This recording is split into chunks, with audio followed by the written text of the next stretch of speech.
శ్రీ గురుభ్యో నమః. హరి ఓం.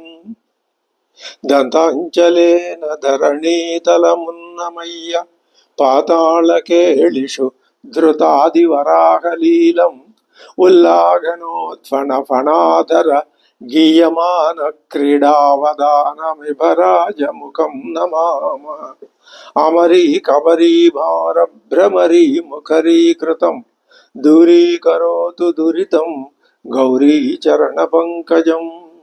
ఇందీవరదళ శ్యామం ఇందిరానందకందళం వందారు జనమందారం వందేగం యదునందనం.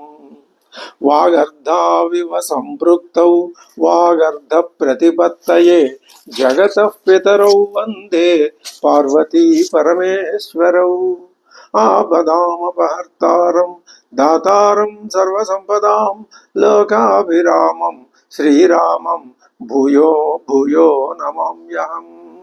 బుద్ధిర్బలం యశోధైర్యం నిర్భయత్వమరోగత అజాడ్యం వాక్పటుత్వం చ హనుమస్మరణాల్లభేదు. శివశక్త్యా యుక్తో యది భవతి శక్తః ప్రభవితుం న చేదేవం దేవో న ఖలు కుశల స్పందితుమపి అతస్త్వామారాధ్యాం హరవిరించాదిభిరపి ప్రణంతుం స్తోతుం వా కథమకృత పుణ్యః ప్రభవతి. తనీయాంసం పాంసుం తవ చరణ పంకేరుహ భవం విరించి సంచిన్వన్ విరచయతి లోకాన వికలం. వహచ్యేనం శౌరిః కథమపి సహస్రేణ శిరసాం హరః సంక్షుజ్జైనం భజతి భస్మోద్ధూళన విధిం. అవిద్యానామంతస్తిమిరమిహిరద్వీపనగరీ జడానాం చైతన్యస్తబకమకరందశ్రుతిఝరీ దరిద్రాణాం చింతామణిగుణనికా జన్మజలధౌ నిమగ్నానాం దంష్ట్రామురరిపువరాహస్య భవతి. త్వదన్యః పాణిభ్యాం అభయవరదో దైవతగణః త్వమేకా నైవాసి ప్రకటితవరాభీత్యభినయా. భయాత్రాతుం దాతుం ఫలమపి చ వాంఛాసమధికం శరణ్యే లోకానాం తవ హి చరణావేవ నిపుణౌ. హరస్త్వామారాధ్య ప్రణతజన సౌభాగ్య జననీం పురానారీ భూత్వా పురరిపుమపి క్షోభమనయతు. స్మరోపి త్వాన్నత్వా రతినయన లేఖ్యేన వపుషా మునీనామప్యంతః ప్రభవతి హి మోహాయ మహతాం. ధనుః పౌష్పం మౌర్వీ మధుకరమయీ పంచవిశిఖాః వసంతః సామంతో మలయమరుదాయో ధనరథః. తదాప్యేకः సర్వం హిమగిరిసుతే కామపి కృపాం అపాంగాత్తే లబ్ధ్వా జగదిదమరంగో విజయతే. శ్రీ గురుభ్యో నమః. హరి ఓం. శ్రీరామచంద్రుడు ఒక అద్భుతమైన ప్రశాంత గంభీరమైన అరణ్యంలో జరుపబడుతున్న చిత్రకూట పర్వతం మీద జరపబడుతున్న మందాకిని నదీ తీరంలో జరపబడుతున్నటువంటి ఒక దివ్యమైన సభలో ఆయన ఇప్పుడు కృష్ణ పాత్ర వహించి శోకమోహాల చేత ఆవిష్టుడైనటువంటి భరతుడి పేరు మీద మొత్తం లోకానికి అంతటికి ఒక అద్భుతమైనటువంటి అద్వైత ఉపదేశాన్ని కావిస్తున్నాడు. తతో తమేవం దుఃఖితం ప్రేక్ష్య విలపంతం యశస్వినం రామః కృతాత్మా భరతం సమాశ్వాసయతు ఆత్మవాన్. సమాశ్వాసం చెయ్యాలి, ఆశ్వాసింపజేయాలి, ఊరట కలిగించాలి. అందుకో ఎవరు? రామ. కృతాత్మ ఆత్మవాంఛ. ఎవరికి? దుఃఖితం విలపంతం యశస్వినం. ఆయనకి చెయ్యాలి. ఏం ఉపదేశం చేశాడు ముందు? నాత్మనః కామకారోస్తి పురుషోయమనీశ్వరః. భరత, ఏ మనిషి అయినా సరే తాను అనుకున్నది అనుకున్నట్టు తనకి ఏది కావాలో అది చేసుకోగలడా? చేసుకోలేడు. అందువల్ల ఆయన అనీశ్వరుడు. అంటే అధికార సంపత్తి, ఆ నిర్వహణ సామర్థ్యం, తనకు కావలసిన దాన్ని ఎంచుకోవటం అనే ఈశ్వరత్వం లేనివాడు. మరి అలా లేనప్పుడు ఏమవుతాడు? ఇతరశైవం కృతంత పరికర్షతి. విధి అటు ఇటు ఇతన్ని నడిపిస్తూ ఉంటాడు. విధి ఎటు నడిపిస్తే అటు నడవాల్సిందే అని పురుషుని యొక్క అజ్ఞానమయమైనటువంటి స్థితిలో పురుషుని యొక్క పరిస్థితిని వర్ణించి చెప్పి ఇదే శ్లోకంలో నువ్వు గనక ధ్వని, ఒకటి వాచ్యార్థం, రెండవది వ్యంగ్యార్థం. వాచ్యార్థం ఇదే. వ్యంగ్యార్థం ఏమి అంటే నువ్వు గనక అటువంటి పురుష అనే ఒక్క శబ్దం వల్ల మనం ఈ భావాన్ని ఊహించగలుగుతున్నాం.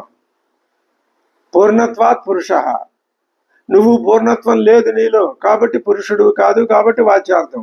నీలోనే గనక పూర్ణత్వం ఉంటే అప్పుడు నువ్వు ఈ స్థితి నుంచి బయటపడతావు. ప్రస్తుత పరిస్థితి, చేరుకోవలసిన స్థితి రెండింటిని చెప్పినట్లయింది ఈ శ్లోకంలో. ఆ తర్వాత ఏం చెప్తున్నాడు ఇప్పుడు? పురుషుని యొక్క అనీశత్వం చెప్పి,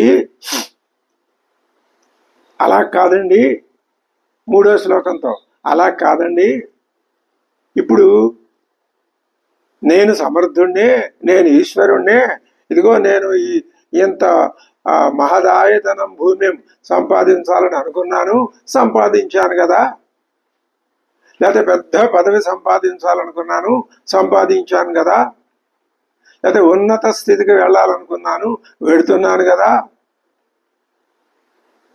అయితే లోకంలో అందరూ పుట్టిన ప్రతి ఒక్క జీవి మరణించాలని మాకు తెలుసు కదా, మరణిస్తాం. ఈ లోపల మేము సాధించాల్సినవి అని నీ యొక్క అనీశత్వాన్నే ఆధారం చేసుకొని ఏదో ముందుకు పోతాను, సాధించేస్తానని నువ్వు అనుకుంటున్నావా? ఇప్పుడు నీకు ఒక మాట చెప్తా విను. నిచయా సర్వే క్షయాంత. నువ్వెంత పోగు చేసుకున్నా అది క్షయం కావాల్సిందే. నువ్వెంత సముచ్ఛ్రయ స్థితికి వెడదామని అనుకున్నా అది పతనాంతం కావాల్సిందే. నువ్వు ఎంత సంయోగ స్థితిని సంపాదిద్దామనుకున్నా అది వియోగ స్థితిని పొందాల్సిందే. నువ్వే ఒప్పుకున్నావుగా మరణిస్తామని, అది మరణం తప్పదు. నువ్వు ఎంతకాలం జీవిస్తావు అనుకున్నా నువ్వు జీవించలేవు. నీ ప్రారంభం ఎంతవరకు ఉందో అంతవరకే నువ్వు జీవించగలవు. నువ్వు మరణాన్ని జయించలేవు. ఈ స్థితిలో అనీషుడు అయితే మరణాన్ని జయించలేవు. ఇది అందరికీ తెలిసిన విషయమే. అయితే మరి ఇందాక పురుషుడు పూర్ణత్వం చేత పురుషుడు అయ్యాడు అన్నారు కదండి. మరి ఇప్పుడు దానివల్ల ఈ ద్వంద్వాల్ని ఏమైనా మార్పులు వస్తాయా? వస్తాయి. నువ్వు పూర్ణత్వం గల పురుషుడు అయితే ఈ నిశ్చయాన్ని క్షయాన్ని రెండింటినీ నీలో నువ్వు లయం చేసుకుంటే వీటికి అతీత స్థితిని పొందగలవు. ఎలాగా? మాండూక్యం చెప్పినట్టు జాగ్రత్త స్వప్న సుషుప్తులు మూడింట్లోనూ నేను విహరిస్తున్నాను, సాక్షి మాత్రంగా విహరిస్తున్నానని నువ్వు అనుకునే దృఢమైన మనస్తత్వాన్ని నువ్వు బాగా బలీయంగా నువ్వు నిర్వహించుకోగలిగినట్లయితే అప్పుడు నువ్వు జీవన్ముక్తుడివి. అదే మానవుడు వాంఛింపదగింది.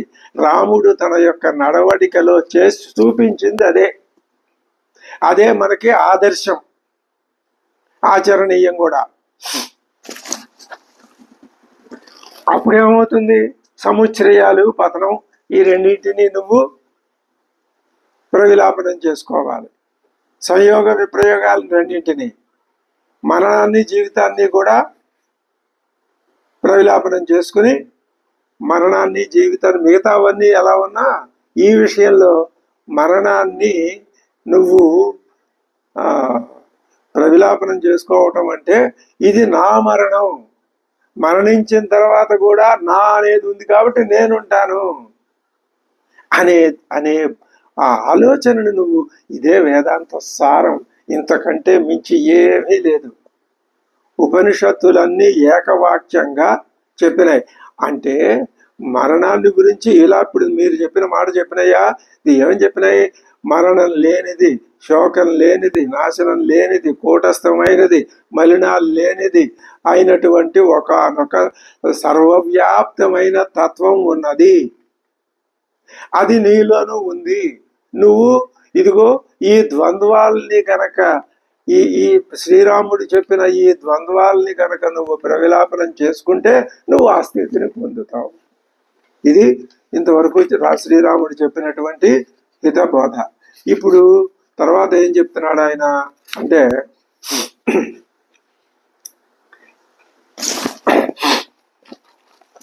యథా ఫలానాం పక్వానాం నాన్యత్ర పతనాద్భయం ఏవం నరస్య జాతస్య నాన్యత్ర మరణాద్భయం.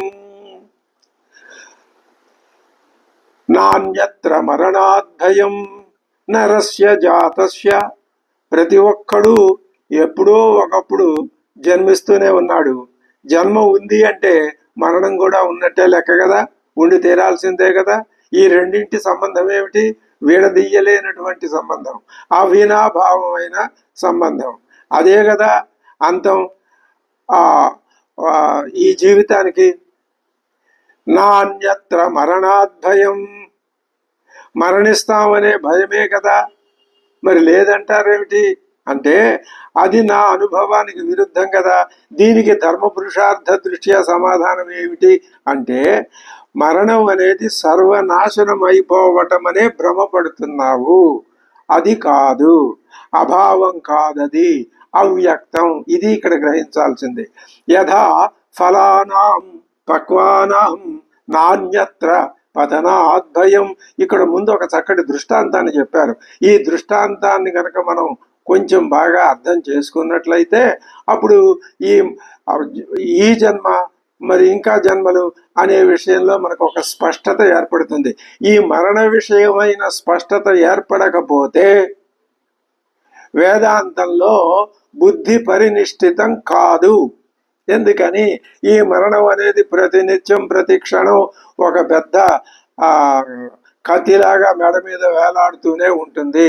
మరణ భయం మనిషిని వెంటాడుతూనే ఉంటుంది. మరణ భయాన్ని పోగొట్టుకోవాలి అంటే కఠోపనిషత్తు చదవాలి, లేదా ఇదిగో ఈ శ్రీరామచంద్రుని యొక్క ఈ బోధ, ఈ శ్లోకాన్ని చదవాలి. ఆ కఠోపనిషత్ సారమంతా ఈ శ్లోకంలోనే ఉన్నదని మనం భావించవచ్చు. యథా ఫలానా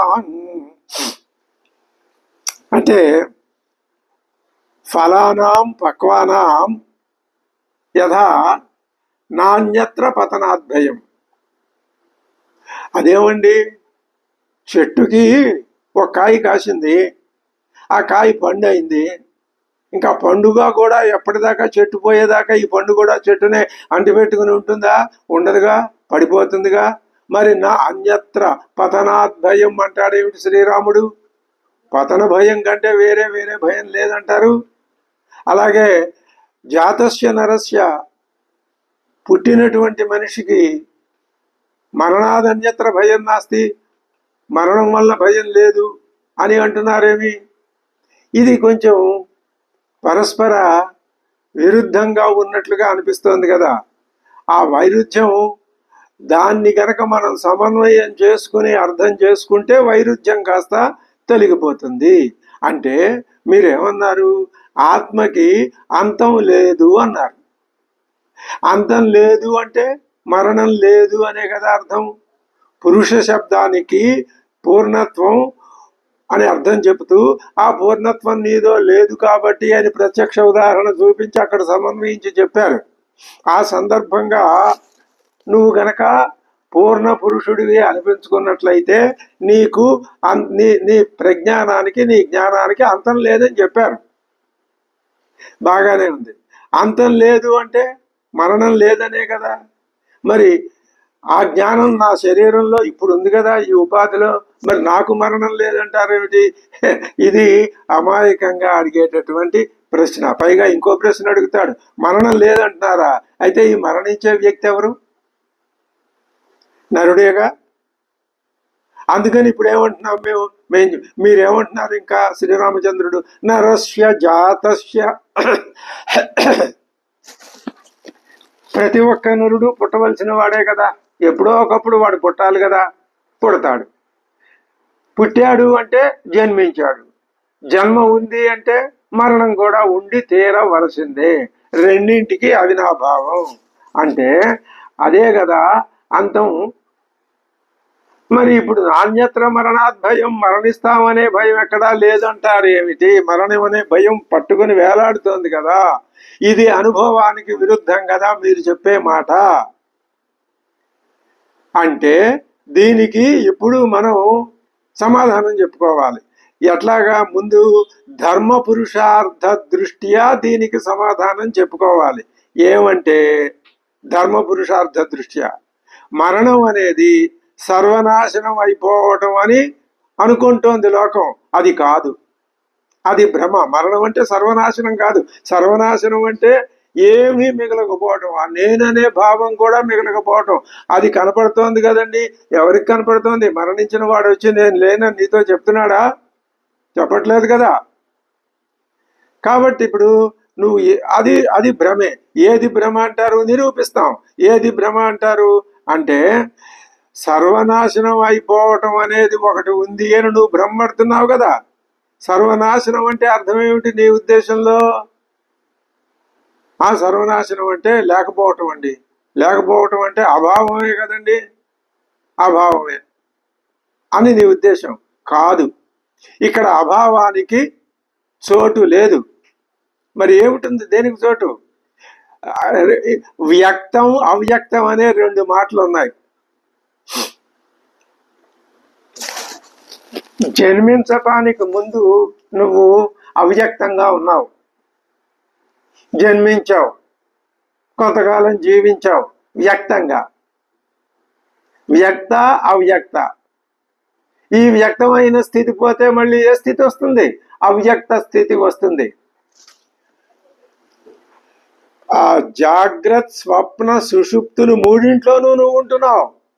మూడింట్లో నువ్వు ఉంటున్నావు అంటే నువ్వు మూడు దశలకి అతీతుడు అనే అర్థం కదా.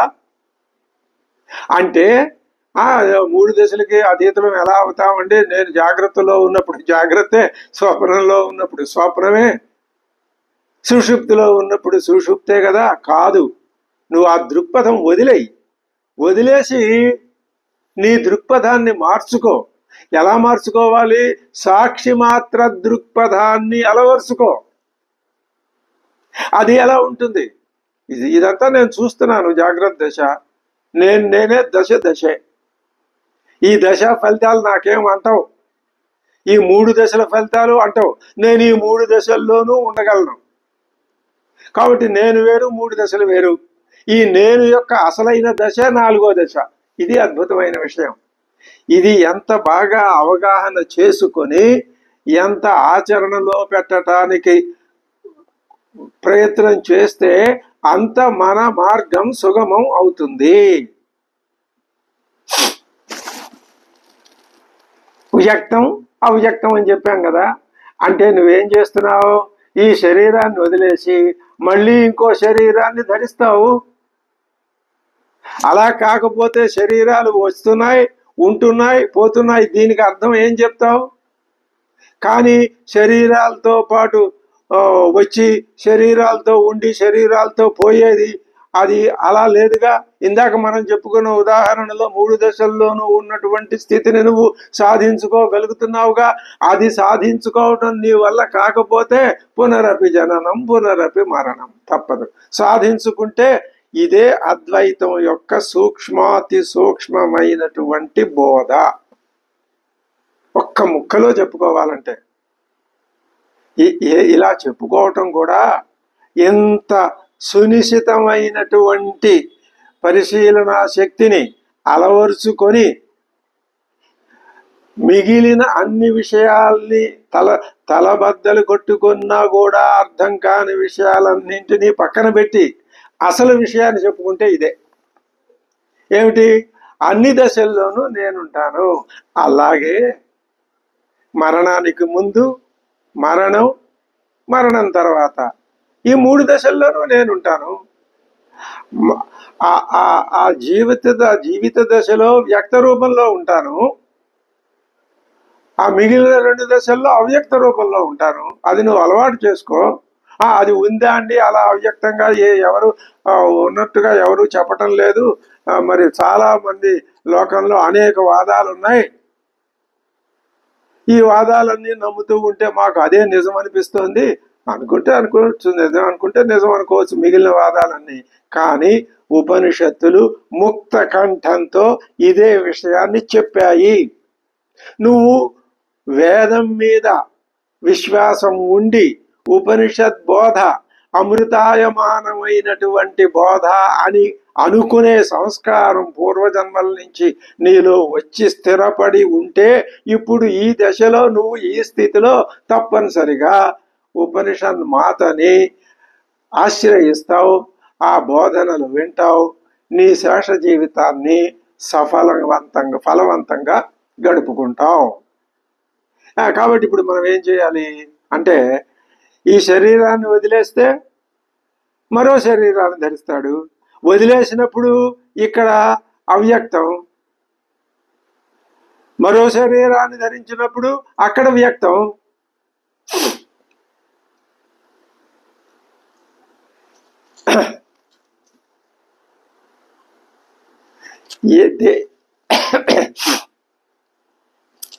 ఇలాగా మరణానంతరం మళ్ళీ జన్మ, ఆ జననానంతరం మరణం, మళ్ళీ ఆ మరణానంతరం జననం, ఇవి ఏర్పడుతున్నాయా లేదా? ఎవరైనా ఈ విషయం అంగీకరించి తీరవలసిందే. అద్వైతి కూడా లోకాన్ని విడిచి అద్వైతం లేదంటాడు, అద్వైతం లోకాతీతం కాదంటాడు, లోక పరినిష్ఠితమే అంటాడు. అయితే నీ దృష్టిని మార్చుకోమంటాడు. అప్పుడు నీకు ఇదంతా ఆభాసగా కనపడుతుందని ఆ పరమాత్మ యొక్క వివర్తంగా కనపడుతుందని చెప్తాడు.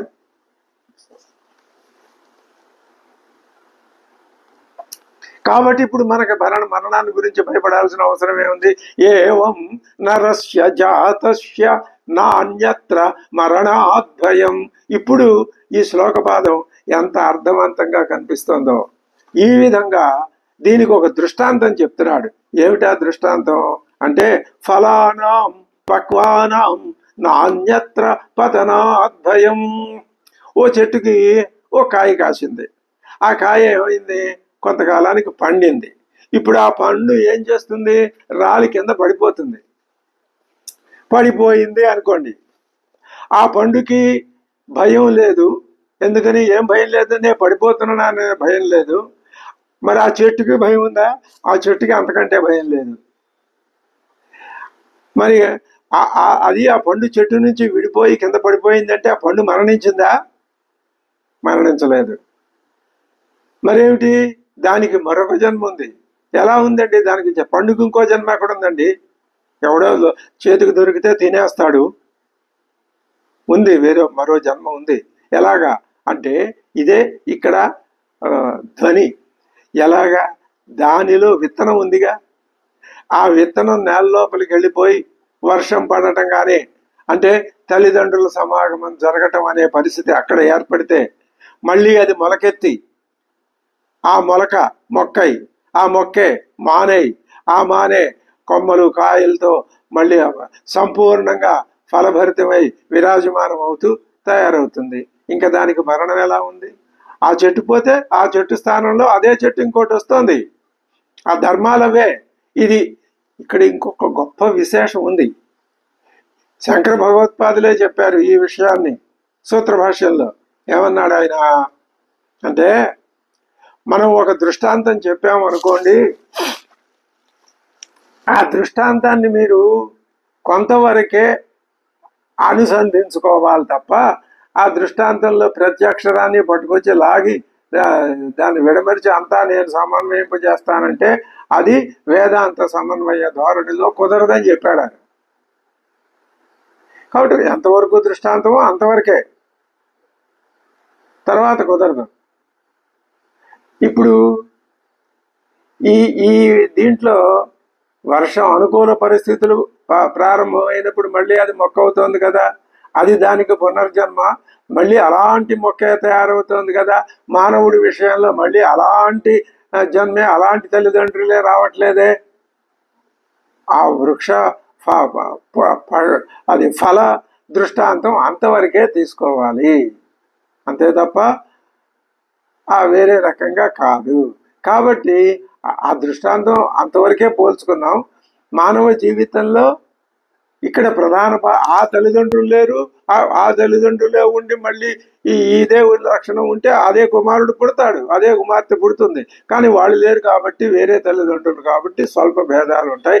ఏ భేదాలున్నా అన్నింట్లోనూ ఒకటేగా ఉండే లక్షణం అది ఉండటం అనేది అనేక రూపాల్లో మనకి కనిపిస్తూ ఉంటుంది. మానవులు కోటాను కోట్ల మంది ఉండనివ్వండి, ఇదే శిరోజాలు, నుదురు, కళ్ళు, ముక్కు, చెవులు, నోరు అంతా ఒకటే. కాకపోతే వాటి యొక్క పొందికలో, అమరికలో ఈషత్ స్వల్ప భేదం. దాని మూలాన వైయక్తిక భేదం, సామాన్య భేదం, వైయక్తిక భేదం రెండు. అందుకని ఇప్పుడు మనం ఏ మనిషిని చూసినా, ప్రహ్లాదుడు ఏం చేశాడు, ఎవరిని చూసినా ఆయన గౌరవభావంతో ప్రవర్తించాడు కదా. అలాగే మనకి ఎవరిని చూసినా, ఏ మనిషిని చూసినా చివరికి నీ ప్రతిబింబాన్ని నువ్వు అద్దంలో చూసుకున్నా, నీ భార్య ముఖం చూసినా, పుత్రుడి ముఖం చూసినా, పుత్రికల ముఖం చూసినా, బంధువుల ముఖం చూసినా, పరిచితుల ముఖం చూసినా, అపరిచితుల ముఖం చూసినా, చివరికి విరోధులు అనుకునే వాళ్ళ ముఖాలు చూసినా నీకు గుర్తు రావలసింది పరమాత్మ తత్వమే. ఉన్నది ఉన్నది ఉన్నది.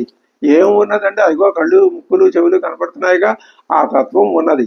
నాకు ఆ ఉన్నదే ప్రధానం, కానీ ఉన్న వస్తువు అంతటా ఒకటే, అభేదం లేదు.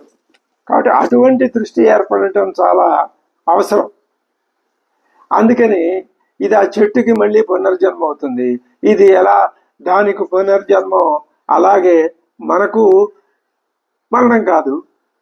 చెట్టుకి పునర్జన్మ, మనకి పునర్జన్మే. పునర్జన్మ అంటే సంకుచిత అర్థంలో తీసుకోకూడదు, జన్మలే పునర్జన్మలు.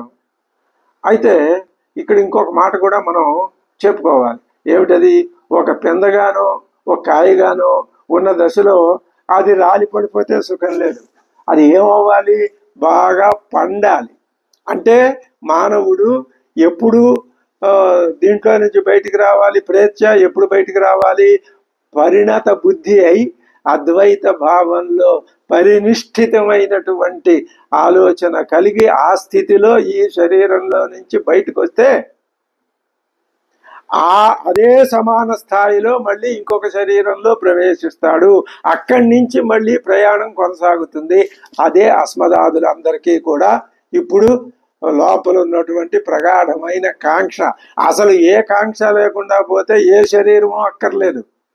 కానీ ఇంత చిన్న కాంక్ష ఉన్నా అది పట్టుకు తీరుతుంది, వదిలిపెట్టదు.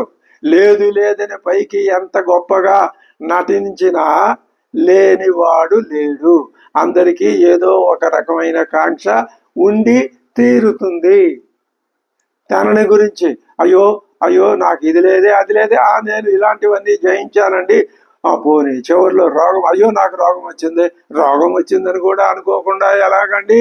అది కూడా అనుకోక ఆ రోగమే మళ్ళీ తిరిగి రావచ్చునేమో. కాబట్టి ప్రతి చిన్న విషయాన్ని వదిలేయటమే. ఇప్పుడు ఏమవుతుందన్నమాట, అది అపక్వ స్థితిలో రాలి పడితే ప్రయోజనం ఏముంది? అది వృక్షం కాలేదు. పక్వం అయితేనే అది సార్థకం అవుతుంది. అలాగే మానవుడు కూడా ఎక్కడో పుట్టాడు, ఎక్కడో పెరిగాడు, ఎక్కడో పోయాడు అని అనిపించుకోకూడదు. విద్యాబుద్ధులు గడించి సత్కర్మలు ఆచరించి ఆ సంస్కారంతో బుద్ధి బాగా పరిపక్వమై వికసించి అప్పుడు నిష్క్రమించాలి. ఏకత్వ భావనతో నిష్క్రమించాలి ఈ శరీరంలో నుంచి. ఎం భావం అనుస్మరణ అని చెప్పాడుగా పరమాత్మ. అక్కడ ఒకటే భావం, అద్వైత భావంతో నిష్క్రమించు. నీకు ఇంకా ప్రారంభం అనేది గత జన్మల నుంచి వచ్చింది తీరకపోతే ఆ స్థితిలో మళ్ళీ నువ్వు అందుకుంటావు అక్కడి నుంచి. ఇది గ్యారంటీయా? శాస్త్రం చెప్పిన విషయం, నువ్వు నేను చెప్పుకునేది కాదు. శాస్త్రం చెప్తోంది, ఉపనిషత్తులు చెప్తున్నాయి. ఇంకా ఉపనిషత్తుల కన్నా ప్రమాణం ఏముంది ఇక్కడ మనకి? అది నమ్మితేనే మోక్షం, లేకపోతే లేదు, ఏమీ లేదు. కాబట్టి ఇప్పుడు నువ్వు ఎక్కడి నుంచి మళ్ళీ కొనసాగుతావు? మరుసటి జన్మలో ఆ ఉత్తమ స్థితి నుంచి నువ్వు కొనసాగుతావు. అప్పుడు ఆ సుఖాన్ని నువ్వు పొందగలవు. అంతకంతకి అలా అలా ప్రతి జన్మలో ఒక్కొక్క మెట్టు ఎక్కుతూ పోతే ఇక్కడ మనకి ప్రత్యక్షమైన ఉదాహరణ ఇక్కడే కనిపిస్తోంది. మనం ఈ జన్మలో ఈ అద్వైత విచారణ చేస్తున్నాము అంటే, రామాయణాన్ని అధ్యయనం చేస్తున్నామంటే, రామతత్వాన్ని మనం పరిశీలనాత్మకంగా తెలుసుకుంటున్నామంటే, ఇది పూర్వజన్మల నుంచి మనం సంపాదించుకున్నటువంటి జ్ఞానం యొక్క చక్కటి ఫలితం. ఇక ఇందులో ఇది స్వానుభవానికి మించిన పరీక్ష ఇంకేముంటుంది? స్వానుభవాన్ని ఇంకా దీన్ని కాదనే విషయం ఏది? దీన్ని ఖండించే ఆ పాయింటే ఎక్కడ మనకి దొరకదు. కాబట్టి అంతకంతకి ఆయా జన్మల్లో అభ్యుదయాన్ని సాధించి నువ్వు ఉత్తమోత్తముడుగా రాణించాలి అంటే ఈ జన్మలో పరినిష్ఠితమైన అద్వైత భావంతో ప్రేత్యాస్మాల్లోకాత్, అప్పుడు అమృతో భవ. ఇప్పుడు నీకు మరణం భయం ఏమైంది? పోయింది. మరి స్వామివారు ఏం చెప్పాడు? యథా ఫలానాం పక్వానాం నాణ్యత్ర పతనాద్భయం. పక్వ ఫలానికి భయమే ఉందయ్యా, పడిపోతున్నాను అనే భయం ఉందా దానికి? ఎలా భయం లేదో అలాగే ఏవం నరస్య జాతస్య నాణ్యత్ర మరణాద్భయం. పుట్టినటువంటి మానవుడికి మరణం వల్ల భయం లేకుండా ఉండే స్థితిని మానవుడే తెచ్చుకోవాలి. మనం ప్రయత్నం చేస్తున్నది అదే. అందుకే మనం ప్రయత్నం చేస్తున్నాం. అసలు రామాయణ మార్గం అదే. ఇక్కడ స్వామివారు స్పష్టంగా చెప్తున్నారు కదా. ఇంకా ఇందులో ఏ విధమైనటువంటి అనుమానాలు, సందేహాలు, వగైరాలు ఉండాల్సిన అవసరం లేదు. రాముడు ఇవన్నీ చెప్పాడా అండి? ఏదో తండ్రి మాట వినమని చెప్పాడు, సోదరుని గౌరవించమని చెప్పాడు, భార్యను గౌరవించమని చెప్పాడు, రావణాసురుణ్ణి వధించమని చెప్పి, ఇవన్నీ సరే, ఇవన్నీ ఒప్పుకుంటున్నాం. ఇవన్నీ కథాగతమైన కథాపరమైన లక్షణాలు. మరి అంతర్లక్షణం ఒకటి, రామతత్వ లక్షణం ఒకటి ఉంది. అది ఏం చెప్తోంది? అది అక్కర్లేదా మనకి? అది కావాలి. అదే రామాయణ మార్గం. అది ఏం చెప్తోంది ఇక్కడ? ఈ శ్లోకంలో స్పష్టంగా శ్రీరామచంద్రమూర్తి చెప్తున్నాడు, యథా ఫలానాం పక్వానాం నాణ్యత్ర పతనాద్భయం ఏవం నరస్య జాతస్య నాణ్యత్ర మరణాద్భయం. ఈ విధంగా మనం ఈ శ్లోకాన్ని ధర్మపరంగా అర్థం చెప్పుకున్నాం, ఆధ్యాత్మిక పరంగా కూడా అర్థం చెప్పుకున్నాం. ఈ రెండు విధాలుగా కూడా ఈ శ్లోకంలో మనం చెప్పుకోవడానికి తగినటువంటి ప్రతిపత్తి ఉంది, ఉపపత్తి ఈ శ్లోకంలో ఉంది. ఇక్కడ ఇంకొక మాట కూడా చెప్పుకోవచ్చు. చెట్టు అంటే సంసారమే. సంసార కఠోపనిషత్తు పోల్చి చెప్పిందిగా సంసార వృక్షాన్ని అద్భుతంగా. లేదా చెట్టు అంటే సంసారం కావచ్చు, లేదా పిండాండమైన బ్రహ్మాండం, పిండాండం అని రెండు ఉన్నాయి. బ్రహ్మాండం అంటే సూర్య చంద్ర గోళ వీటన్నింటితో కూడినటువంటి బ్రహ్మాండం. అండాండం, బ్రహ్మాండం, అదే పిండాండం. పిండాండం అంటే ఈ శరీరమే. దాంట్లో ఏ లక్షణాలు ఉన్నాయో ఆ లక్షణాలన్నీ 100కి 1 చొప్పున మాత్రా స్థితిలో ఈ శరీరంలో ఉన్నాయి. కాబట్టి ఇది పిండాండం. ఇవన్నీ దేనికి దానికి విడివిడిగా ఉండి విపులంగా ఆ బ్రహ్మాండంలో ఉన్నాయి. ఆ బ్రహ్మాండం అండాండంలో ఉన్నది. కాబట్టి ఇక్కడ వృక్షం అంటే మరి వృక్షము చెట్టు అంటే ఇక్కడ సంసారము చెట్టే, శరీరము చెట్టే. ఇందులో పక్వమైన ఫలమేది? బ్రహ్మజ్ఞానం. చెట్టు పరంగా పండు పండటం. మరి అందులో పండిపోయిన మానవుడి మనస్సే పక్వ ఫలం. నిర్వికల్పమైన ఆ మనస్సు కేవలం అఖండమైన నిరాకారమైన సర్వవ్యాపకమైన ఆత్మస్వరూపమే. మనస్సులో 2 గదులు ఉన్నాయి. ఆ సంగతి మనకు తెలియదు. మనం మనస్సు ఒకటే అనుకుంటున్నాం. ఆ 2వ గది అది ఒక నిక్షిప్తం. పూర్వం పెద్దలు వాళ్ళు అతి ప్రాచీన కాలంలో తాము సంపాదించిన ధనాన్ని ఎక్కడో నిక్షిప్తంగా నిధి రూపంలో పెట్టేవాళ్ళు. ఎవరితో చెప్పకుండా వెళ్ళిపోతే అది ఎవరికి దొరకదు, ఎక్కడో ఎవరికో అదృష్టవంతుడికి బయటపడుతుంది. అలాగే నీ మనస్సులో 2 గదులు ఉన్నాయి. ఒక గది తెలుసు నీకు, అదిగో రోజు నిన్ను అటు ఇటు తిప్పి ఆటలాడిస్తోంది, కోతిని ఆడించినట్టు. ఈ మనస్సు అనే కోతి ఆడుతోంది, శరీరం అనే కోతి ఆడుతోంది. ఆ 2వ గదిలో ఏముందో నీకు తెలియదు. ఇది అసలు ఆ భాష. ఇది తరంగమే. సముద్రం వెనకుంది. తరంగానికి ఏం తెలుసు వెనక సముద్రం ఉందని? ఆవరణానికి ఏం తెలుసు తన వెనకాల సువర్ణం ఉందని? కొండకి ఏం తెలుసు తన వెనకాల మట్టి ఉందని? అలాగే నీ మనసు, నీ చలనం కలిగింది నీ శరీరంలో ప్రాణం తర్వాత మనస్సే. కాబట్టి ఆ మనసుకి ఏం తెలుసు? తన స్వరూపం తనలోనే ఉందని తెలుసుకోవటానికి ప్రయత్నమే అధ్యాత్మ విద్య, బ్రహ్మ విద్య, బ్రహ్మజ్ఞాన సంపాదనం. అంతకంటే వేరే ఇప్పుడు రమణ మహర్షి నిన్ను నువ్వు తెలుసుకో అని అంటూ ఉంటే సామాన్యుల పాలిటికి అది ఏమైంది? అది కొంచెం హాస్యాస్పదంగా మారిపోయి వీళ్ళ దృష్టిలో అది నిజంగా కాదు. మనం ఆ మాట అనకూడదు. వీళ్ళేమంటే నన్ను నేను తెలుసుకోవటం ఏమిటి అనే ఒక తేలిక భావానికి ఎప్పుడూ కూడా లోకం ఏం చేస్తుందంటే తాను చెయ్యలేని, తాను చేరుకోలేని దానిని వేళాకోళం చేసి ఎందుకు పనికి రాకుండా చేసి ఆ మూల అక్కడ కూర్చోబెట్టి ఇంకా దానివల్ల ప్రమాదం లేదు. రావణాసురుడు అదే చేశాడు. అదే లక్షణం ప్రతి వాళ్ళలోనూ ఉంది. చదువుకున్న వాళ్ళలో ఉంది, చదువుకోని వాళ్ళలో ఉంది, అందరిలో ఉంది. కాకపోతే హెచ్చు తగ్గుల భేదాలు. రాముడిదిగో అసలు రావణాసురుణ్ణి సంహరించడం అంటే ఇదే. కథాపరంగా బాణాలు వేసే అతన్ని చంపటం అది వేరు. నీలో ఉన్నటువంటి ఈ మనస్సు అనే చంచల స్థితిని, సత్వరజస్తమో గుణాల యొక్క గాఢమైన ముద్రని చెరిపివేయటమే రావణ వధ. దానికి నువ్వు అంగీకరించాలి. సర్వవ్యాపకమైన ఆత్మస్వరూపమే కాబట్టి నాణ్యత్ర మరణాద్వయం. ఇంకా నీకు మరణం వల్ల భయం ఏముంది? నీ స్వరూపానికి, స్వస్వరూపానికి చేరుకున్నప్పుడు ఆభరణం పోతుంది, ఉంటుంది, అది వేరే సంగతి.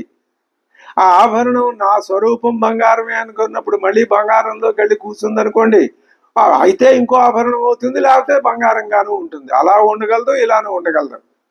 కాబట్టి అలాగే నేను ఎక్కడికో పడిపోతున్నాను, మరణించేస్తున్నాను అనే చింత ఇప్పుడు లేదుగా నీకు. ఆ చింతతో మరణిస్తే మళ్ళీ జన్మ, మళ్ళీ మరణం, పునరపి జన్మం. అందుకే శంకర భగవత్పాదులు ఆ మాట చెప్పింది. ఎందుకని ఎందుకని భూమిలో నుంచి వృక్ష రూపంగా పైకి వచ్చిందో ఆ విత్తనం ఫల రూపంగా అదే మారి మళ్ళీ అదే బీజ రూపంగా నేలలో కలిసిపోయి మళ్ళీ ఆ వృక్షాన్ని సృష్టిస్తున్నదా లేదా? అలాగే ఈ పరమాత్మ చైతన్యం ఇలాగా ఈ శరీరాన్ని సృష్టించుకొని అందులో తానే ఇది అద్భుతమైన విషయం, మనం నేర్చుకోవాల్సిన విషయం. ఈ పరమాత్మ చైతన్యమే, బంగారమే ఏం చేస్తుంది? తనని తాను ఆభరణంగా మార్చుకొని అందులో ఉండి అందులో తానే ఆభరణంలో ప్రవేశించి మళ్ళీ కొంతకాలం తన నిజ స్వరూపం మర్చిపోయి ఎవరో మహానుభావుడు గురువు వచ్చి చెప్పినందువల్ల తన స్వరూపాన్ని తాను గుర్తు చేసుకొని సదేవ సౌమ్యేదమగ్ర ఆసీత్, ఉన్నది సత్తే. అక్కడ ఒక ప్రశ్న అడిగారు శంకర భగవత్పాదులు, ఏమయ్యా ఎప్పుడో ఆ సృష్టికి ముందు సత్తే ఉందన్నావు, మరి ఆ సత్తు ఇప్పుడు లేదా అని అడిగారు. అయ్యో అదేమిటయ్యా ఆ సత్తు అప్పుడు ఉంది, ఇప్పుడు ఉంది, ఎప్పుడు ఉంది. ఆహా, అలాగా. అయితే మరి ఇదంతా ఏమిటి? ఏది ఈ ఈ సృష్టి, ఈ లోకాలు, సూర్యచంద్ర భూగోళాలు ఇవన్నీ ఏమిటి? ఈ గందరగోళం అంతా ఏమిటి అంటే ఆ సత్తే నీకు ఇలా కనిపిస్తోంది. అలాగా, ఆ సత్తే నాకు ఇలా కనిపిస్తోందా? ఆ ఉండటమే ఇలా కనపడుతోందా? అవునయ్యా, ఉండటమే ఉన్న వస్తువుగా కనిపిస్తోందయ్యా నీకు. ఎందుకండి అలా కనపడటం, మమ్మల్ని కంగారు పెట్టించడం, మమ్మల్ని అయోమయ స్థితిలోకి నెట్టేయటమే తప్ప అంటే అదేం కాదు. దీనిని చూసి నువ్వు ఆ ఆ ఈ వ్యక్త స్థితిని చూసి అవ్యక్త స్థితిని ఆలోచించుకో, అందులోకి వెళ్ళు. అందుకు అది ఇలా కనపడి చెబుతోంది నీకు. ఇది వేదాంత రహస్యం. ఆ పరమాత్మ చైతన్యమే ఈ శరీరాన్ని సృష్టించుకొని ఇందులోకి తానే స్వయంగా వచ్చి కూర్చుని ప్రవేశించి మళ్ళీ తన నిజ స్వరూపం ఏమిటో కొన్ని వందల వేల జన్మల తర్వాత తెలుసుకొని ఇదే మాయ. అంతేగాని ఎవరో ఒక ఐంద్రజాలికుడు ఇలా అంటే మాయ, అది కాదు. ఆ మాయ అనే మాటకు అర్థం అది కాదు, అసలు ఎప్పుడూ ఎక్కడా కాదు. ఆ మాయ ఎక్కడ, ఆ పరమాత్మ ఆయనకి మాయ అని చెప్పాల్సిన అవసరమే ఉంది? మాయ ఎక్కడుంది? నీలోనే ఉంది. ఆ నీలో ఉన్న మాయను నువ్వే పోగొట్టుకోవాలి. ఆ మాయను నన్ను ఎవరు నా మీద ఈ మాయని పడేశారండి పట్టుకొచ్చి. ఎవరో పడేలా, ఎవరికేం పని పడేయటానికి? ఎవరున్నారు? నువ్వేగా ఉంది. నీ మీద పడేసేవాడు ఇంకొకటి ఉంటాడా? ఎప్పుడూ ఉండడు. మరి నా మీద ఎవరు నేనే పడేసుకున్నానా? నేనెందుకు పడేసుకుంటానండి? ఇందాక చెప్పాడుగా, అనీశత్వ స్థితిలో నువ్వు అజ్ఞానంలో పడ్డావు, అదే మాయ. పడినా కూడా ఇదే జ్ఞానం అనుకుంటున్నావు, ఇది కర్మ. ఎంత ప్రయత్నం చేస్తున్నారు ఈ అజ్ఞానం అనే భూతాన్ని నీ ఎదురుకుండా నుంచోబెట్టి, తాటకని ఎదురుకుండా. తాటక సంహారం అంటే ఏమిటి? ఇదే. ఎంత అద్భుతమైన కథ, రామాయణ కథ. తానే స్వయంగా వచ్చి ప్రవేశించిందో, ప్రవేశించి ఏం చేస్తోంది? నిజ రూపాన్ని గుర్తించి ఆ పరిపాకంతో మళ్ళీ ఆ విశ్వ చైతన్యంలో ఏకమైపోతుందా లేదా? దేనిలాగా? పండులాగా. ఈ పండు వృక్షము, మధురమైన ఫలం, ఈ అద్భుతమైన ఉదాహరణ భగవద్గీతలో కూడా ఈ ఉదాహరణ ఉన్నట్టు ఎక్కడ గుర్తు రావట్లేదు. ఇది ఒక్క శ్రీరాముడు ఆయన యొక్క అనుభవసారాన్ని చెప్పి చేస్తున్నటువంటి ఇది. ఈ శ్లోకం మళ్ళీ ఒకసారి మనం చెప్పుకోవాలి. దీన్ని నిరంతరం గుర్తుపెట్టుకొని ఈ భావనని మన మనసులో గనక నిరంతరం ధ్యానం చేసుకుంటే, నేను ఆ పండే కదా అని అనుకున్నట్లయితే అది మనకి ఎంతో చక్కటి విశ్రాంతిని ఇస్తుంది. యథా ఫలానాం పక్వానాం నాన్యత్ర పతనాద్భయం ఏవం నరస్య జాతస్య నాన్యత్ర మరణాద్భయం. కాబట్టి మరణమైన వాస్తవంలో అది మరణం కాదు. ఆ ఫలానికి అక్కడ అది పతనమే కానీ అది నిజమైన పతనం కాదు. ఏమిటి? మళ్ళీ పైకి లేవటమే చెట్టులాగా. ఈ మరణం ఏమిటి? మళ్ళీ వ్యక్త దశకు చేరుకోవడమే. వద్దండి, నాకు ఈ వ్యక్త దశకు ఎన్ని వందల వేల సంవత్సరాల నుంచి వ్యక్తం అవ్యక్తం వ్యక్తం అవ్యక్తం ఇలా పడి కొట్టుమిట్లాడుతున్నాను, నేను హాయిగా ఆ అవ్యక్త దశలోనే ఉండిపోతాను అనుకో, ఉండిపో. ఎవరొద్దన్నారు? అది నీ చేతుల్లోనే ఉంది. అజ్ఞానంలో పడ్డా నీ చేతుల్లోనే ఉంది. ఆ అజ్ఞానాన్ని వదిలించుకుంటే, అజ్ఞానాన్ని వదిలించుకోవటం అంటే చీకటి పోవటమే. చీకటి పోతే వచ్చేదేది? వెలుగే. అంతేగాని ఆ చీకటి వచ్చి ఏ వెలుగు నువ్వు ఇటు రా, నేను వెళ్ళిపోతున్నాను, ఇక్కడ ఖాళీ అవుతుంది, అప్పుడు నువ్వు నెమ్మదిగా అడుగులు అడుగేసుకుంటూ వచ్చి ఇక్కడ కూర్చో అని చెప్పదు. అలాగే వెలుగు కూడా, ఓ చీకటి నువ్వు అక్కడ ఉన్నంతసేపు నేను రాలేనులే అని ఆ వెలుగు అందం. క్రమక్రమంగా చీకటి తెరలు అంతరించటమే వెలుగు, ప్రకాశం. ప్రకాశం అంటే జ్ఞానం అనే అర్థం. త్రిపుర రహస్యంలో అమ్మవారు చెప్పే మాట ప్రకాశం అంటే జ్ఞానం అక్కడ. అలాగే ఈ ఫలానికి పతన భయం లేదు, పతనాద్ అన్యత్ర భయం, మరణాద్ అన్యత్ర భయం నా లేవు అని స్పష్టంగా ఈ శ్లోకంలో శ్రీరామచంద్రమూర్తి చెప్తున్నాడు. యథా ఫలానాం పక్వానాం నాన్యత్ర పతనాద్భయం ఏవం నరస్య జాతస్య నాన్యత్ర మరణాద్భయం. యథాకారం దృఢస్థూణం జీర్ణం భూత్వా అవసీదతి తథైవ సీదంతి నరాః జరా మృత్యు వశంగతాః. యథా ఆకారం దృఢస్థూణం అజీర్ణం భూత్వా అవసీదతి తథైవ సీదంతి నరాః జరా మృత్యు వశంగతాః. అయితే ఒక పెద్ద భవనం ఉంది. ఆ భవనం నిర్మించబడింది, బాగానే ఉంది, దృఢంగా ఉంది, స్థూణంగా ఉంది, కదలకుండా అటు ఇటు. కానీ కొంతకాలానికి ఏమవుతుంది? జీర్ణం భూత్వా, జీర్ణమైపోయి అవసీదతి, దాని ఆయువు తీరి అది ఎవరైనా పడగొట్టవచ్చును లేదా అదే పడిపోవచ్చును. తథైవ, అదేవిధంగా సీదంతి నరాగా, నాశనం అయిపోతున్నారు. ఆ నామరూపాలు లేకుండా ఆ శరీరం అదృశ్యం అయిపోతుంది. ఎందువల్ల? అక్కడ ఆ జీర్ణత్వం వల్ల భవనం, ఇది కూడా జీర్ణత్వం. ఇదేమిటి? జరా మృత్యు వశంగతా. జర వృద్ధాప్యం, మృత్యువు, ఈ రెండింటి వల్ల ఇది ఈ శరీరం కూడా పోతుంది. యదాగారం దృఢస్థూణం జీర్ణం భూత్వా అవసీదతి తథైవ సీదంతి నరాః జరా మృత్యు వశంగతాః. ఇప్పుడు ఇందాక మనం ఒక స్థాయి చెప్పుకున్నాం. ఏ స్థాయి చెప్పుకున్నాం అంటే, నీ మనస్సులో ఉన్నటువంటి ఆ అనంతత్వం అనే స్థితిని నువ్వు గుర్తించుకో చాలు. గుర్తించడమే ప్రత్యభిజ్ఞే, అంతేగాని ఇక్కడ తపస్సు సాధనలు అవి ఏవీ లేవు. ప్రత్యభిజ్ఞ, ఆహా నేను అదే, తత్వమసి అని గురువు గారు చెప్పాడు, అది నువ్వే అన్నాడు. ఆ శిష్యుడు కూడా ఏమనుకుంటాడు? అది నేనే, అంతే, గుర్తించటమే. అలాగే ఆ స్థాయికి మనం వెళ్ళలేదనుకోండి, ఇప్పుడు ఆ స్థాయిలో లేము, ఈ జన్మలో ఆ స్థాయికి వెళ్ళలేము.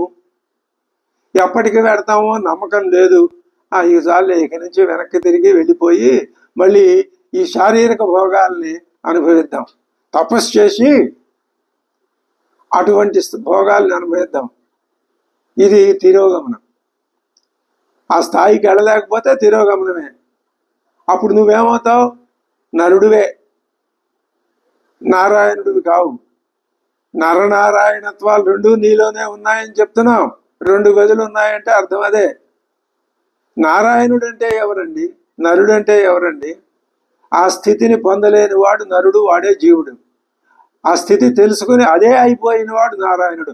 ఆపో నారాయితి ప్రోక్తాః నారా వై నరసూనవ అని నర అనే శబ్దానికి నిర్వచనం చెప్పారు కదా. అంటే ఏమిటనమాట? పంచభూతాలతో కూడిన ఈ శరీరమే నేను అని దీంతో నువ్వు తాదాత్మ్యం చెంది జీవ చైతన్యమే నర అనే మాటకు అర్థం అని నువ్వు చెప్తున్నావా లేదా? నర అంటే అదే ఈ వీటితో ఐక్యమైన జీవ చైతన్యం.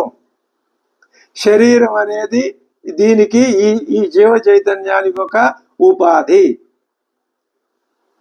సదేవ సౌమ్యేదమగ్రాసీత్, సత్తే ఉన్నది, కానీ నా ఆకాశం, వాయువు, తేజస్సు, జలం, ఆపహ, భూమి, వీటన్నింట్లో ఆ సద్భావమే ఒక దాంట్లోంచి మళ్ళీ ఇంకో దాంట్లో ప్రవేశించుకుంటూ వచ్చేసరికి నేను అనుకోవటం, నా వ్యక్తిగత అభిప్రాయం, భావం, ఇది దోషభూయిష్టం కావచ్చును, నిర్దుష్టం కూడా కావచ్చును. ఏదైనా పర్వాలేదు. దోషభూయిష్టం అయితే దాన్ని సరిదిద్దుకుంటాం.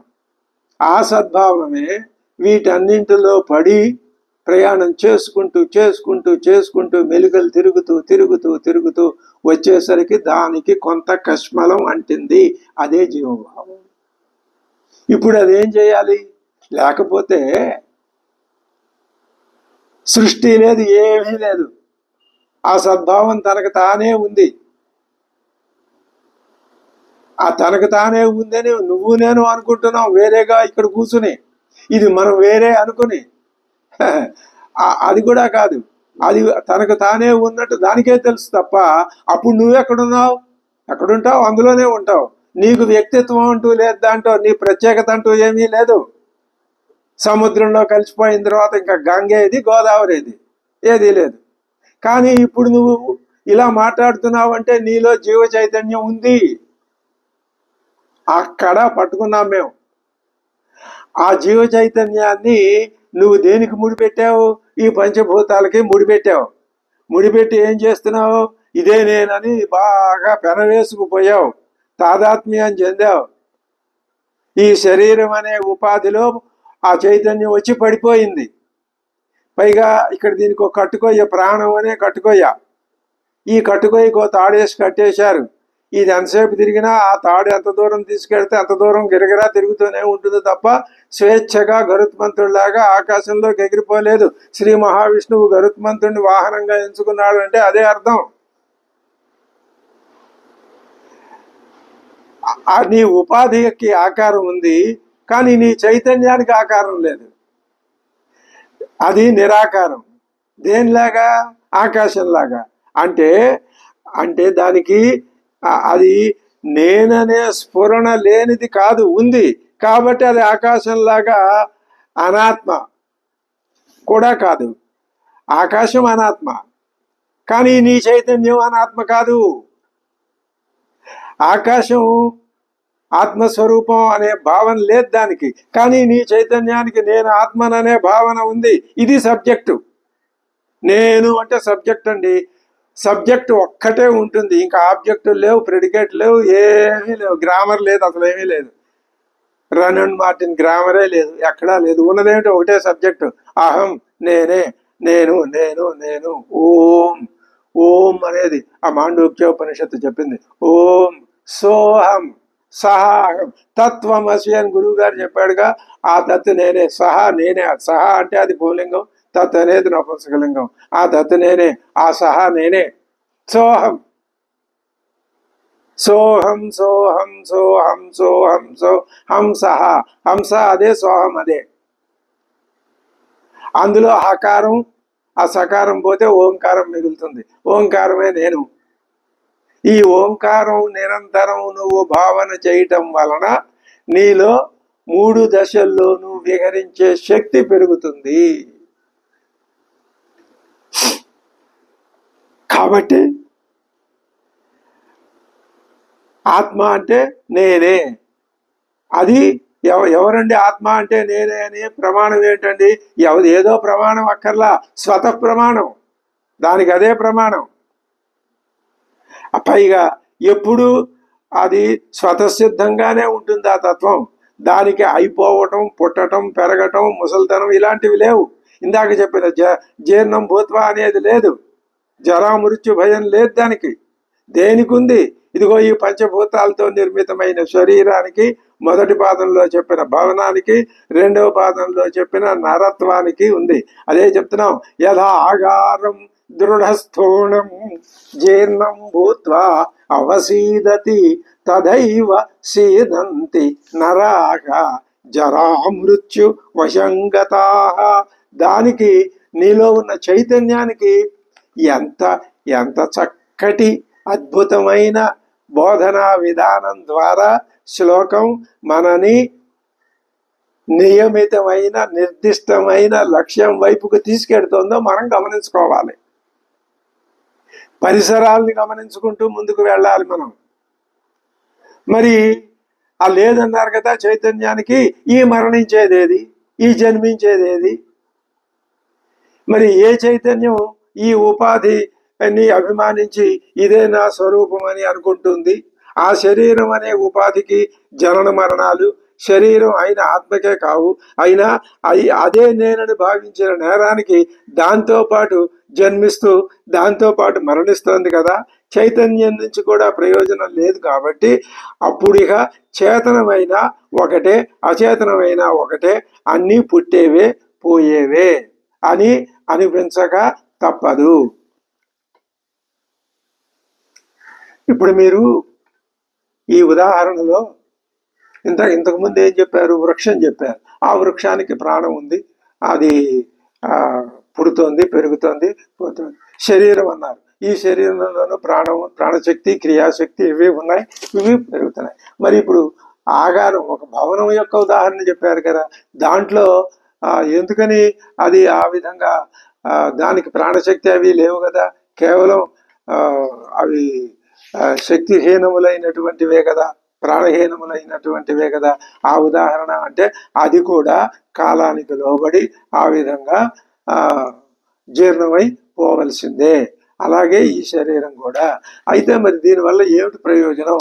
మోక్షం లేదా అంటే ఈ శ్లోకంలోనే మళ్ళీ ఒకసారి మనం శ్లోకాన్ని పరిశీలిస్తే, యథాగారం దృఢస్థూణం జీర్ణం భూత్వా వసీదతి తథైవ సీదంతి నరాః జరా మృత్యు వశంగతాః. జరా మృత్యు వశంగతులై క్షీణిస్తున్నారు. వశంగతులు కాకపోతే అది ధన్యర్థం. సీదంతి నరాః, ఆ జరామృత్యు వశత్వాన్ని పొందకుండా ఉండే లక్షణం నరుడిలో ఉంది, అది నిక్షిప్తమైంది. భవనంలో తక్కువ ఉంది, దానికి అక్కడ వేరే ఒక దాన్ని మళ్ళీ నిర్మించే శక్తి వేరే కావాలి, దీనికి కావాలి. కానీ ఇది నిర్మింపబడిన తర్వాత తన యొక్క యథార్థ స్థితిని గ్రహించే శక్తి దీనిలో ఉంది. అది మర్చిపోయి నువ్వు ఈ అజ్ఞానం అనే మాయలో పడి కొట్టుమిట్టాడుతున్నావు. కానీ ఆ చైతన్య శక్తికి ఉన్నటువంటి ప్రభావం ఏమిటి అంటే, ఈ విధంగా జరామృత్యువులకు వశం కాకుండా నేను చైతన్య స్వరూపుణ్ణి అని అనుకోవటమే, ఆ విధంగా ప్రవర్తించటమే, ఆ విధంగా సాధన చేసి తన యొక్క స్వస్వరూపాన్ని తాను తెలుసుకొని అజ్ఞానవశంగా తాను సంపాదించినటువంటి ఎన్నో జన్మల నుంచి పోగేసు కూర్చున్నటువంటి ఆ అజ్ఞానాన్ని విడిచిపెట్టటమే దీని యొక్క ఫలితం అని ఈ శ్లోకాన్ని వాచ్యార్థంగాను భావగర్భితంగాను శ్రీరాముడు చెప్తున్నాడు. ఏమంటున్నాడు? యథా ఫలానాం పక్వానాం నాణ్యత్ర పతనాద్భయం ఏవం నరస్య జాతస్య నాణ్యత్ర మరణాద్భయం యథాగారం దృఢస్థూణం జీర్ణం భూత్వా అవసీదతి తథైవ సీదంతి నరాః జరామృత్యువశంగతాః. ఆ జరామృత్యువశంగా కాకుండా ఉండటం మానవుడి చేతుల్లో ఉంది, వాటి చేతుల్లో తక్కువ ఉంది. ఎందుకని? అక్కడ ఆ చైతన్య శక్తి చాలా స్వల్పంగా ఉంది. సమస్తంలోనూ చైతన్యం ఉంది, కానీ ఆ ఆకారంలో భవనంలో ఆ చైతన్య శక్తి ఎక్కడో అంతర్గర్భంగా ఉన్నది. అది అక్కడ ప్రకటన కావట్లేదు, అంతర్గర్భంగా ఉన్నది. లేని ప్రదేశం లేదు, చైతన్యం లేని ప్రదేశం లేదు. కానీ ఎలా ఉంది? ఈ మనలో 100కి ఒక 40-50 వ్యక్త దశలో ఉంది. ఆ మిగతా 40-50ని మనం వ్యక్త దశకి తెచ్చుకుంటే 100కి 100 సువ్యక్తం అవుతుంది. అటువంటి పరిస్థితి ఆ భవనం విషయంలో లేదు. కాబట్టి ముందు ఏం చేస్తున్నారు? ఆ భవనం యొక్క ఉదాహరణ ఇచ్చారు, ఇచ్చి దాన్ని ఈ విధంగా సమన్వయించుకోండి అని చెప్తున్నారు. అదేంటనమాట, ఈ విధంగా జరామరణాలని తప్పించుకునే మార్గమే లేదా అంటే ఉంది. ఎలాగా?